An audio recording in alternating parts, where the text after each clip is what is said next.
Hi, Renath. And no problem. Welcome to another episode with You Need to Know with Hussein and Nofila.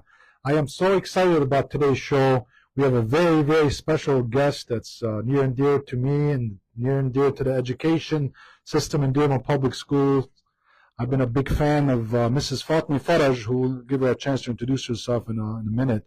But I'm going to put I know Rena mentioned the phone number. I'm going to put it out front again because you're going to want to call today. We have a library of information here. So parents, in Arabic or in English, please call us with your questions. CINA Radio, 313-769-6666. Yes, last week I was told to slow down on the numbers. 313-769-6666. Nofila? Thank you, Hussein. لكل الأهالي اللي عم يسمعونا بديربورن وأجزاء من ديربورن هايتس، اليوم هو حلقة بتهمكن كتير، فاتصلوا فينا 313-769-6666. And before we start, I want to say that this show is sponsored by Nova Realty Group. And Nova Realty Group has 2 open houses this weekend on Sunday at 28319 Maplewood in Garden City and 1755 Robindale in Dearborn. If you have any questions about either open house, call us at 313-443-7443 or 313-580-8007. Welcome, Mrs. Faraj. It's so good to have you here. Thank you so much, and thank you for the beautiful introduction, Trustee Berry, and thank you, Nofila. Of course, we're very happy to have you. So you're the Director of School Improvement and Leadership Coaching. Tell us about that. What does your role mean? My name is Fatme Faraj. Yeah. Maiden name Bazzi. People know me Fatme Bazzi Faraj. I am the Executive Director of Student Achievement in Dearborn Public Schools.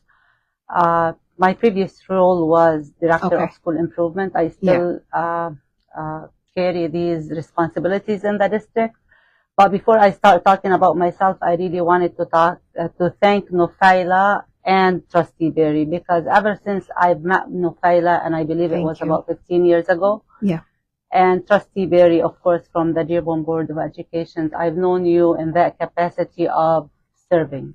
You've been servant individuals, whether on the board, whether on the district PTA. You've always advocated through community sports, and I really thank you for that. And I know that this is one of the most impactful factor in growing our students in the district and growing our children to be successful learners in the future. So I just wanted to touch on that.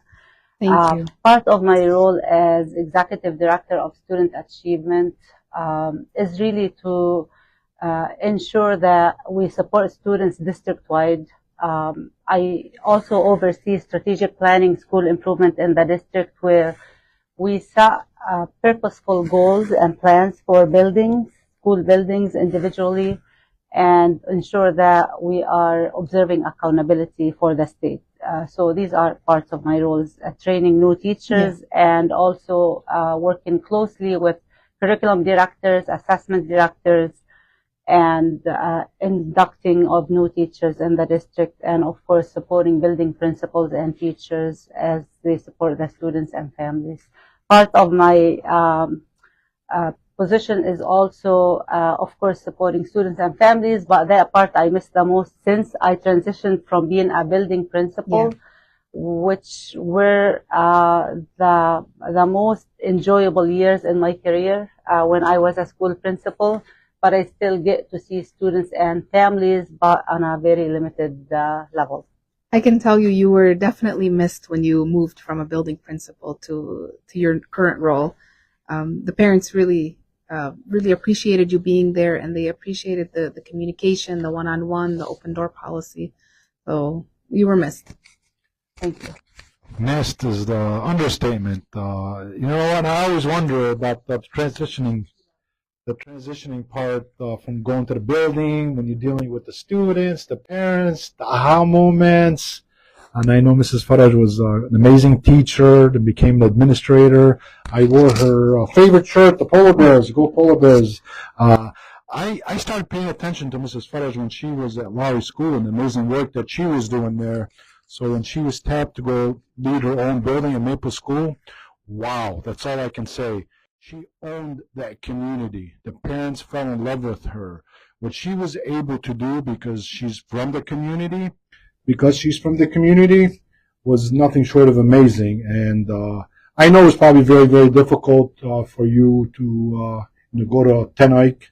When we call Ten Eyck, it's our headquarters, the main office, running the district. And please, for the rest of the day, when you say Trustee Berry, people are wondering what the heck is that. So Hussein is fine. So the rest of the time, so the work that Mrs. Faraj did at Maple School, again, it was she welcomed the parents, and the whole district learned from that it can work. You need the parents, and I'm going to give you a chance later on for you, Nofila, to have that discussion. But when you bring the parents to the building and let them know that you're part of your son or daughter's education process, it's just so empowering for the parents. And I remember going to some of your some parent meetings down in the basement at the Maple School, and I would walk in like at 9 o'clock in the morning. There's 150 people, and you did an amazing job there. So I'm gonna turn it over back to Nofila. I know she's got a couple of questions for you. Again, go Polar Bears. Nofila smiling from ear to ear because she attended Lowry not too long ago. Yeah. Yeah, I missed those years. I think that Polar Bear is still standing in the lobby, right? The famous on the Polar second Bear. floor at Lowry School. Yes, yeah, it does. Okay, so why don't we start with why don't you tell us about what does student achievement mean? Where are we now, and where do we want to be? Of course, I want to start also by saying we have a great team. In central office at Ten Eyck, as Hussein mentioned, really work on the same goal, which is improving student achievement and ensuring that students are prepared to be successful in school and in the future as we graduate them from Dearborn Public Schools. And the team includes 3 executive directors of student achievement. We have a special populations executive director, and we have directors who serve the students district-wide. So I wanted to make sure that I emphasize that we are part of the team under the leadership of Dr. Glenn Maliko, our superintendent. So I can simply put it in a very precise way, 2 factors that really impact student achievement.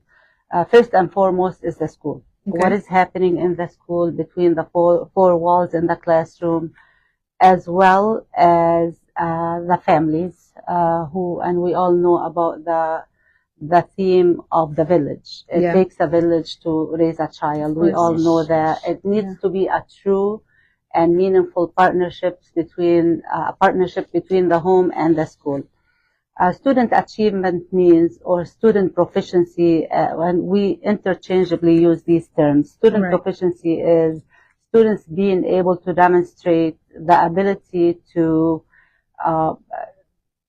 read and write and do math at grade level, meaning like reading to learn, if you want to translate it into some simple terms of reading. So when students take an assessment, for example, the MSTEP, MSTEP is a Michigan state assessment, and if you want to equate that to what our community knows is like the state exam. The standardized test. Standardized test. Yeah. If students are able to take the exam and pass it at an acceptable level, which equates to grade level proficiency, we call the student proficient. Mm-hmm. If students are functioning below that level, we say that students need additional support to be able to grow toward being proficient on that test. So where are we in the district? And more importantly, where are we at the state level and in the nation? And we were on the right trajectory pre-COVID, and we all know that. And we were making the growth that we needed to become proficient. And then COVID hit, and we know that we cannot use that as an excuse, right? We need to move past that, but we cannot also forget that the impact of COVID is still lingering. And we have many behaviors that we observe in children that we need to work on and ensure that students are back to normal schooling and normal engagement. So in the district, we realize as a team that we need to improve proficiency. And how do we do that in school? Making sure that instructional delivery in classrooms is strong to engage every learner, making sure that the entire school community and team is working on the same page and within tight systems that ensure that no student is falling behind. The majority of the students need to be benefiting from classroom instruction, and the number of students who are not making the proficiency level that we aspire for them to make, they need to be receiving additional support. And these are, I'm using simple terms, not educational jargon. Right. I know you hear the word multi-tiered system of support, you hear the word double dose, and you hear tier 2 and tier 3. These are educational terms, but however, we want to make sure that students have the right to access grade level resources and grade level instructional strategies despite of their level. And if they do not make it there, we are obligated to give them additional support in the buildings. Of course, we can seek family support and we can seek outside factors, but the first and foremost impact should be from the school buildings and the district. And this is one thing that I've realized with Mrs. Faraj, that she can speak in front of the Board of Education and speak their language. She can talk to her administrators, speak their language. But she knows now that she's on the air. She's reaching out to the parents, and she's making it. She's using the words that the parents can relate to. What I'd like for Mrs. Faraj to do, maybe summarize what you just said in Arabic, because a lot of our audience out there is Arabic speaking. So mainly the two factors that you started with. Summarize that part.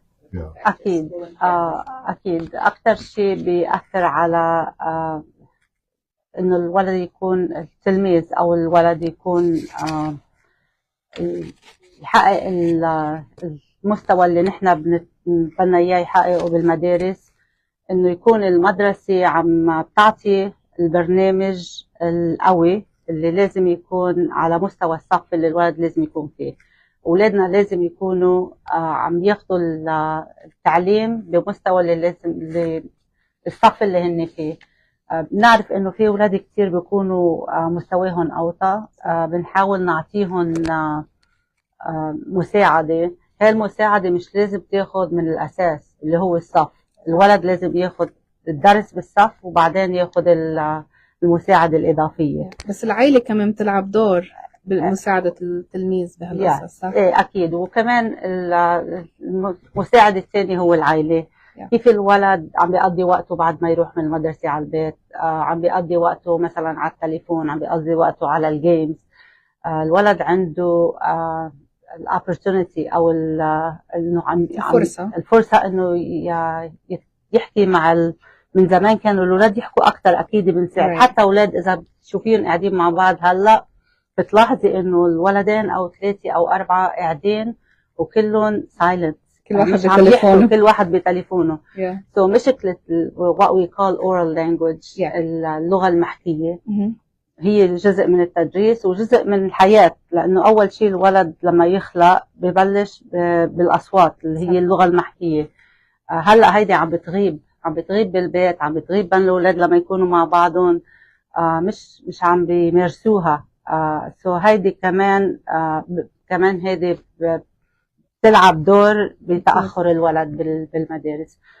في عنا دراسات بتحكي عن and I want to mention this in English too, and we call it the word gap or the vocabulary gap. When students come from families that read to them every single day, even if they don't know how to read, students come in starting preschool with much higher vocabulary count than students who are not read to. So think about this study I believe it was in 1995. Think about today when students are spending that much time on technology, and also us families spending this much time on technology, how much interaction is happening between adults and children. And even when we're sitting in the same environment, how much of that is interaction, whether it's الولد اللي بيقرا له كل يوم، لأهله بيقروا له شيء كل يوم حتى لو شيء بسيط، بيوصل على المدرسة متقدم أكتر من الولد اللي ما بينقرأ له كل يوم. 100%. And that gap continues to widen or grow. As students get older, the difference in the number of vocabulary words that the students have differs and grows larger as students get older. Okay. So we want to pay attention to this. بعرف إنه المكتبات اللي بالكوميونتي، المكتبة العامة ما عاد مثل زمان إنه كنا نروح على المكتبة مع الأولاد كان يكون تشوفي أهالي كتير هونيك. هلا ما بتشوفي هيك. مع انه تطورت المكتبة العامة هلا وصار في كتب بكل اللغات. اول كان بس كتب in English. So انا بقول انه لازم نضلنا نرجع لهيدي العادات، نحط الكتب قدام الاولاد نقرا لهم حتى لو ما بيعرفوا يقروا. اذا ما بيعرفوا انجليزي او الاهل ما بيعرفوا انجليزي كمان نقرا باللغة الام، اللغة كله بيساعد. اللغة الموجودة بالبيت. المهم الولد يسمع ويحكي. نحن بالمدرسة بنركز على الكتابة كمان وبنركز على السمع، يسمعوا القصة ونعمل اكتيفيتيز على الاشياء. بس بالبيت اكثر شيء اهم مساعدين هن الحكي والسمع. لازم الاولاد يكونوا engaged in that. I like to use the word engaged. Engaged is much richer than involved. Yes. Engaged is taken part of. لازم الولد يكون عم يحكي، عم يسمع، عم بيحاول يقرا مع اهله، عم يعطي رأي. Yes, أكيد. So هالاشياء هيدي we have to make up for in schools. It's not happening at home, so we need to recover that, which makes it more difficult to achieve what we call proficiency, right? Correct. بدنا نذكر الأهالي اللي عم يسمعونا وعندهم سؤالات to call us at 313-769-6666. If you're a parent and you're listening and you have questions, call us at 313-769-6666. Grandparents are welcome too. Okay, so moving forward, we talked about engaging students and families in schools. And you spoke a lot about proficiency. Where does comprehension and growth fit into this equation? When we talk about school improvement planning, which is خطة تدريسية قانونيا لازم كل مدرسة يكون عندها school improvement plan. Okay. By law, every school has to have a school improvement plan. Correct. The school improvement plan should start from where the school is. Yes. Identify the gaps in the school, in the grade levels and in the classrooms. What do students need? And then make these specific gaps the basis for the goals that they set for themselves. I know I'm interchangeably speaking Arabic and English, but I will summarize at the end in Arabic. Yeah. So those goals are based on something like comprehension, vocabulary, phonics, fluency, and math skills. So these should be really spelled out in the school improvement plan for the specific building. We know we have 39 schools in our district, and each school has a slightly different school improvement plan based on their gap in that specific building. Okay. Comprehension is one component of ability to read. Students need to have the comprehension skills, which means when they read a passage or when they read a story or when they read an article or when they're taking the test, do they truly extract the meaning of the text to be able to respond to questions? These are skills that they need to be learning in school. Now, the vehicle to achieve that is, of course, the curriculum they're using in schools and also the delivery of instruction. How is the teacher delivering instruction to the students? Are the students engaged and responding back to the teacher? And is the instruction broken down to make sure that you are reaching every student in the classroom? These are the things we look for. We employ skills such as walkthroughs when we go to the classrooms and walk the classrooms to make sure that as a principal these things are happening and taking place, and if not, what can we do to improve that, or to see great examples, because we have great teachers in our district, so people learn from each other, so we can pick up on those great examples, lift them and emulate them in different situations. So the school improvement plan is entailing of comprehension and of the different skills students need, because as we know, students start learning to read from preschool or even before they enter preschool to third grade. And then the material and the curriculum changes after that. You read, like you learn to read, of course, with comprehension, but then you read to learn. Because when you want to learn something, just like we do now, when we research an article or we research a topic, we are reading to learn because we want to know more and we want to develop knowledge. So developing knowledge is part of that. So our audience knows now why I was so excited about today's show. We have just a wealth of information here today. I'm very thankful for you, Mrs. Faraj. You need to know with Hussein and Nofila. Today's show is sponsored by Nova Realty. My phone number is 313-580-8007. Nofila's number is 313-443-7443. And parents out there, we welcome your phone calls, your questions. We want to hear some questions right after this break. CINA Radio, the phone number is 313-769-6666. Take it away, Rana.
welcome back to a great episode with You Need to Know with Hussein and Nofila. Again, to our audience, you're welcome to call us with questions, any questions, no questions off limit. CINA Radio, 313-769-6666. Well, I'm excited about this weekend. We have, like you said earlier, where we got a couple open houses. So we're going to have a busy weekend. You know, it's funny, not to be negative about I've heard from a couple of colleagues that they're not that busy. You need to get out there and work harder. You need to answer the phones. So I'll turn it back over. You don't want to hear from me. I'll turn it back over here to the specialists. Nofila? Welcome back, everybody. Okay, Ms. Faraj, let's get into the nitty-gritty of things. We have, about a decade ago, the third grade reading law was passed. It's not really around right now, but we know that some students don't read by third grade. So let's say you have students that are about 7th or 8th grade who still can't read. What kind of interventions are you offering there? For sure. The read by third law is still in effect. Yeah. The only difference in the law, which I believe was amended 2 years ago, is that we do not retain students. We still reinforce the plan that we put together, which is intervene with the students.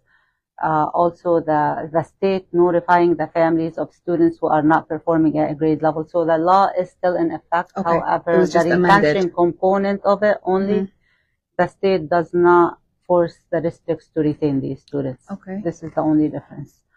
So we call it IRIP, which is the Intervention Reading Improvement Plan. We are still obligated by the state to implement that. We have something called now a new law. It's not a new law, actually. Reading by third grade is part of it, but it surfaced more recently last year, which is to also intervene with students at the middle and high school level if they are exhibiting characteristics of dyslexia. Yeah. Characteristics of dyslexia include like those early phonics skills. If the student is in middle school and high school and they don't know how to unlock words, I'm using simple terms. Yeah. If they don't know how to, they call it crack the code and make sure that they can put sounds together to make the words, or reading compound words or complex words, and reading it for comprehension and being able to comprehend what these words mean, the schools are obligated to intervene. Just like early elementary and read by third grade law, now what's surfacing is we must implement structures and systems in our schools where students who are not reading at grade level are given specific and targeted instructional skills to address these specific gaps that we observe. And how do we observe these? It's not informal observation. We need to give benchmark assessments, which is the growth assessment you mentioned earlier, such as what we use in the district iReady, and even more targeted than that, progress monitoring and kind of like gauging the instruction based on what we observe on a weekly basis with the progress monitoring tools that we use. So to answer your question, what we do is we provide interventions. Can we claim and say it's across the board, it's systemic, every student who needs it is getting it?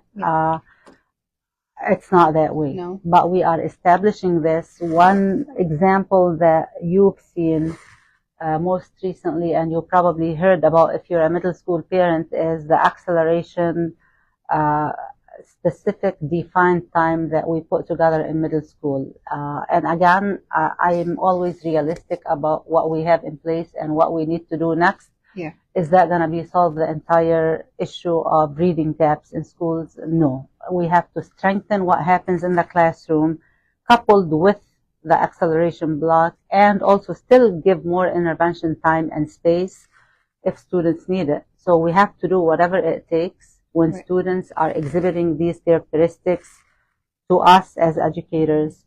The acceleration block is mainly, it gives the student another instructional, I want to say, opportunity to receive that instruction from the adult in the classroom on the same material that they do in the main, or we call it core instruction.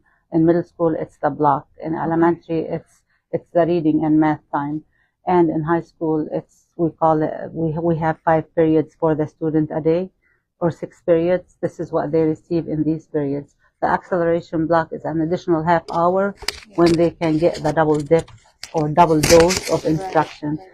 And unless we have systems that are intact and very tightly put together, we cannot remove these gaps. We have to continue to work on these, and we get better at it. And there are schools that do better than others, but of course we examine these systems and improve them. And is this one-on-one intervention, or is it? This is not one-on-one. This has groups of students. They tend to be a little lower in number than the whole class, but the one-on-one or 10, it does not make a difference as long as the instructional delivery is observed and the curriculum that they use is well chosen and tightly aligned to what the student needs. So Nofila, the acceleration block, when Dearborn Public Schools rolled it out, I was so excited about it. And Mrs. Faraj mentioned it's her and her team. Yes, of course, it does take team effort. I am very, very proud of our administrators at the middle schools, especially the ones that jumped on this right away. It took a minute for everybody to get on board. We worked with our teachers. Our teachers are in a lot better place right now with this program. You know me, I love to tell my stories, and I've told this story at open board meeting. When I first arrived in this country in 1972, I did not know one word of English. I was placed in the 4th grade in Mrs. Borg's class at Salina School. They literally, now, you know, when you drive in your car and you get a flat tire, you can't just keep driving. You have to stop that car to replace, put the spare tire on. So when they realized that I didn't speak any English, they literally used to put me outside by myself with a little cassette. I know Trustee Thorpe laughed at my story. He said most people are listening to you don't know what a cassette is. Literally, he had these phone sets on and tape recorder, cassette player, and I used to follow the words, I, you, me, and then guess what? The very following year, Nofila, I won a spelling bee. Wow. I got a fishing pole for winning a spelling bee, but guess what? Go fishing? I never went fishing. She knows I never went fishing. That's why she asked me that question. She set me up. Now, the other thing, this story, I want you to translate. This is a true story. I have an aunt that's 4 successful children. All went on to college, and they have their degrees. She used to, just confirming what Mrs. Faraj was saying, you need to read. You need to get the younger ones reading. Her children, when they came home and they do homework, she used to make them pull out their book and just read. She didn't care what book they were reading, if it was a story, if it was the math book, what a science book they were reading. Like I said, very, very successful. It took them years and years until they found out that their mom did not read English. She didn't write English. But just the fact that she understood how powerful it was to get them reading, prepare them for success in the school. I do want you to translate that story. And that's a common story. قصة سمعنا أكتر من مرة إنه لأربع أولاد ناجحين جدا، وكانوا هن وصغار تجيبهم يجوا على البيت تقعد تدرسهم وتخليهم يحملوا الكتاب ويقروا له ويسمعوا له ويراجعوا له. عكبر لما كبروا اكتشفوا إنه أمهم أصلا ما بتعرف تقرأ. It's very inspiring. It is, yeah. بس هي عارفة أهمية إنه يقروا ويكتبوا، وعارفة أهمية إنه ينجحوا بالمدارس، فدفشتهم بهالاتجاه. Okay, Mrs. Faraj, let's go back to our questions. I know that we don't discover that students can't read until 7th grade. We discover that early on. I'm sorry, go ahead. Right here. Just going back to the reading by 3rd grade. Why is that so important? Now, what I see, thank God for the educators, they see it from the inside the classrooms. What I see is that if our children are behind in reading in elementary school, by the time they get to middle school, they know that they're behind. They look over to the right and they see their fellow students and excelling and doing very well, and they look over to the left. Guess what happens with those students? They start acting out. We as a school system, we label them as, behavioral students. In other words, troublemakers. And that label sticks with them. And, fast forward to high school, the problems they run into. So reading is very, very important early on. And I know there's a lot of preschools, throughout the district. A lot of our child care centers are doing a good job getting the young people reading at an early age. So that is very important. Yeah, early intervention with reading is important. So we were saying that we don't wait until 7th grade to notice that they're not reading, right? We notice very early on. What are we doing early on in elementary school to get them reading? As I mentioned earlier, improving instructional delivery in classroom where every student has opportunities to respond when the teacher is delivering instruction. When students are not successful in the main classroom, is the teacher giving them additional support to make sure they go over the material one more time for students to be able to comprehend and be able to demonstrate learning at the specific level that they are teaching. And if that doesn't happen, then what do we do next? A double dose and a triple dose, as we mentioned. So I would say by far, from all the research that I've read, all the experience that I've practiced, and the professional learning that I've attended, is the most important single factor to determine student proficiency or to impact student proficiency is that first instruction that happens in the classroom. On the average, 80 to 85% of students should get the resource or the learning that the teacher is standing to deliver, and if not, we need to examine what's happening in the classroom. Okay. Coupled with how is the student coming to the classroom? You need a student who's awake, alert. Yes. A student who got enough hours of sleep the night before. A student who is also, like we mentioned earlier, interacting and continuing to practice language. So the students need to come to school prepared, whether it's socially, mentally, emotionally, and also physically. Like, do they have the resources they need to be successful in the classroom? Are they coming in and distracting, as we mentioned, other students and impeding learning for themselves and others, or are they there and ready to learn? So this goes back to the village. What's going on at home, right? It's the entire village. عم ينام منيح, عم ياكل منيح. Are they ready to learn? Are they clean? Are they showered? Are they physically? Are they alert? Are they getting enough exercise? And with students who exhibit these behaviors, there's always a story behind them. Of course. And the story will tell you exactly what the gap is. Okay. So that close and tight community and school relationship. And we talk about open door policies. We talk about parent educational programs. These are the specific skills that should be addressed in parent meetings, and for the parents to pay attention to these specific factors. Are the students really, when they go home? I know that some students have homework, other students spend the time at their leisure, and there's nothing wrong with that. But we need to make sure that the student is ready the next day and they're coming in to learn.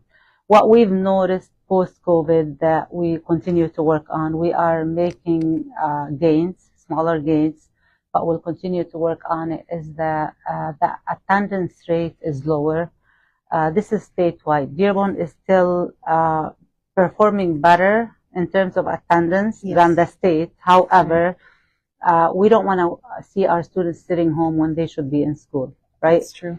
So we need to be very intentional when we decide to keep the students home. I'm not saying send them to school when they're sick. Of course, keep them home to rest, and we don't want them getting worse if they come to school, or also spreading the viruses and germs. But we noticed that we've gotten used to students staying home more than the typical pre-COVID. Other areas that we saw, like we mentioned, decreased engagement and paying attention, because when they do spend that much time on technology at home, it's very difficult for them to transition quickly into real work, distraction-free work, and making sure that the communication is there. That's why I mentioned oral language. Are they in the environment where they really want to talk to an adult and interact back and forth with the teacher when they spend several hours on technology or stayed up late the previous night. So they need to be ready for school. That's the obligation from the community and family and guardians part. So I wanted to make sure we mentioned that. That's a lot of great information. I know we're being a little biased again. We're talking about Dearborn Public Schools, but it's the same information that you can relate to. If it's Crestwood, it's Dearborn Heights, the surrounding area, our good neighbors on the other side of the bridge in Windsor. A lot of good information. We're going to go ahead and take a quick break and come back and wrap up.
Welcome back to You Need to Know with Hussein and Nofila. What a great episode today has been. The other thing I want to mention is we will share the link on Facebook later. So if you missed part of the show today, and we welcome you to join us and subscribe on YouTube too. Nofila, I think we have a few more minutes here if you have any last minute questions. I do. I want to ask about I know we need to get past it, right? We need to stop using COVID as an excuse, but what kind of post-COVID behavior changes have you seen in students in the last few years? Mainly post-COVID behaviors, and although COVID is over and we're not going to use it as an excuse, as we always say, however, the behaviors persist and we continue to observe them in school. The student is with us 6 hours a day and more, counting the arrival time and pre-start time and after school. The increase in student behavioral challenges, of course, low attendance rates, decreased engagement in classrooms, more distractions from technology. We have processes and systems and procedures in schools regarding cell phone use. However, you will find that the students will have another phone hidden in their pocket at times, or you will find that The watch will play the role of delivering the messages and the social media. So these are things that we tackle day to day, but we have to deal with. And these are the results of decreased or fewer human-to-human interactions, as I mentioned. If you think about, I don't want to keep saying olden days, but even like our days when students went outside in the evening and played with other children, now it's on the device, right? And if they are in sports today, they are in structured sports where they are not required to self-regulate, meaning that they're not required to make decisions on their own regarding problems they encounter. So everything is kind of like supervised for students these days versus oral language development is definitely a skill that we notice that students are not speaking as much. They're not expressing themselves. And therefore, we're implementing additional strategies to make sure students are responding orally and in writing, employing the 4 modalities of language, which is reading, writing, listening, and speaking. So all these need to be implemented in tandem to ensure a comprehensive experience when we teach language. I think that's where the project presentations, like the class project presentation, used to play a huge role in that oral language development, but the students lost a lot of it during COVID because now they're presenting to a screen versus a classroom of other students. Right. And we're creating additional opportunities for them to respond orally. To engage them in classrooms. So these are mainly the observable behaviors that students are exhibiting in classrooms, and I'm not saying all students, but a good number of students, and that makes also instructional delivery more challenging, and us being more innovative about how do we address these issues, ensuring that we're delivering instruction at the appropriate pace, appropriate level while dealing with these specific behaviors. Now, there are strategies and skills to engage students and reduce the distraction. But we wanted to make sure that that village is working together to help us with that. You know, it's going to be really interesting to see in a few years. The freshmen of COVID, so the 2020 freshmen, are this year's first-year college students. And it's going to be very interesting to see what becomes of them in 4 years or how many of them even stay in college to the duration of their undergraduate degree, and how many of them move on to graduate degrees. I can't wait to see those studies. If I can also comment on a quick observation we've made at the district level and in other districts, actually, when we go out to meetings outside the district, students are rushing to finish high school quickly, and they are selecting to go to fast-paced programs. And I don't know if I can mention the name, like there is the school they attend that's called Penn Foster, for example. That's the one that comes to mind first. And high school students are given the opportunity to rush through their curriculum, which is 4 years worth of learning, interacting, writing, reading, and building knowledge, and finish it in as short as 6 months. That's not imaginable to be an impactful program that will prepare students for college and career. So that's one thing I wanted to caution the parents about, because when they end up going to colleges and community college, they tend to take remedial classes, and they are not as successful as we would like them to be. We want the students to have the high school experience. Yes, we do incorporate some strategies where we can give them dual enrollment so they finish high school. We have many secondary options that we do give students, and we have them in the district that we save them time when they go to college. We want to ensure that the parents are making the right decisions regarding putting students in programs such as the Penn Foster that I mentioned, where they can skip through classes and courses and knowledge and materials and finish faster than they should. So Mrs. Faraj asked if I can mention the name of the school. I was trying to get her attention, saying, no, we don't want to advertise for them. But on a more serious note, it's mind-boggling for me how I just talked to a young man at homecoming. He says, "Oh, I'm ready, finished high school." I said, "Wait a second, you were at middle school with one of my, grandsons." He's, "Oh, that's the most important part of their life. This is where they need to learn all the social aspects of their life to be. They're missing out on that. They're missing out of hanging out at the football games on Friday night. They're missing out on meeting their their fellow students at the clubs, everything like that. They go online, and a few months later they got a high school diploma. Remedial classes are classes our kids are taking at the colleges just to get them to catch up. So no, I am completely against that. I will not mention the school or any other school names that are running these programs, because all they are is money-making machines. And yes, I said that, and I own it. I've said it multiple times. So, Mrs. Faraj, thank you very much. I think Dearborn Public Schools is honestly blessed to have you and many others in the district. You have a great team. We have a great team that the administrators at Dearborn Public Schools. Most of the time, the board gets credit for what the people on the ground are doing in the classroom, especially our amazing teachers in the classroom. So that's why I was so excited about today. So today's episode. Again, if you have questions after this, after we're off the air, don't hesitate to call Nofila at 313-443-7443. My number is 313-580-8007. If it's a question that I have to reach out to Mrs. Faraj to get an answer for you, I'll be more than happy to. Any last questions? Any last comments? Thank you very much, Ms. Faraj. Yeah. Thank you. Yeah, no, thank you I very much. just wanted to add that we offer virtual for families who wish to have their kids in virtual in Yes. Dearborn Public Schools. Yes. And this is open. That's going to be a whole complete different topic. Yes. Next week's show will be senior citizen living transitions. I think Nofila is becoming the expert in that department. Thank you, and have a great weekend, everybody.